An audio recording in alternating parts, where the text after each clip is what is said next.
Bonsoir à tous. Bonsoir au futur président du Gabon, M. Célestin Elomou.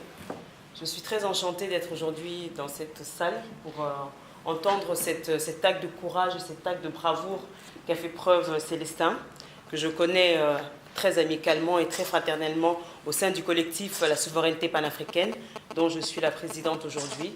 Je suis heureuse d'être entourée d'hommes capables comme lui, aujourd'hui au Gabon, demain en Côte d'Ivoire, demain en République démocratique du Congo, demain au Congo-Brazzaville, demain au Sénégal. Et je le félicite une fois de plus et je lui transmets donc tout notre soutien. On sera là jusqu'au bout. Comme tu l'as si bien dit, on sera là jusqu'au bout pour que ces dictateurs-là ne restent plus au sein de nos pays. Et aujourd'hui, je suis très fière d'être là parmi vous et de pouvoir poursuivre cette idéologie, cette conviction, ce combat qui est au fond de moi pour retrouver la dignité du peuple africain. Et j'entends, dans la présidence du collectif La Souveraineté Panafricaine, à redonner cet espoir-là à nos frères et sœurs africains. Car notre souhait et l'espoir que je veux incarner aux gens, c'est qu'on va retourner mourir dans nos pays, dans notre Afrique, mais riches et non pas pauvres, comme nous le sommes aujourd'hui.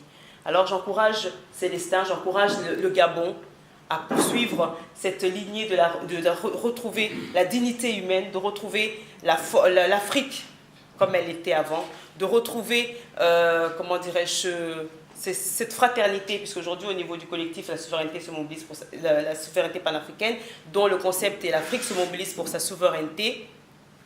Nous devons de mettre une souveraineté partout en Afrique. On va commencer par chasser les dictateurs, mettre des hommes démocrates au sein de chacun de ces pays et par la suite, nous allons instaurer ce qu'est le panafricanisme. Qu'est-ce que le panafricanisme? C'est simple, je vais vous résumer en 3 mots. La solidarité, la fraternité et l'amour.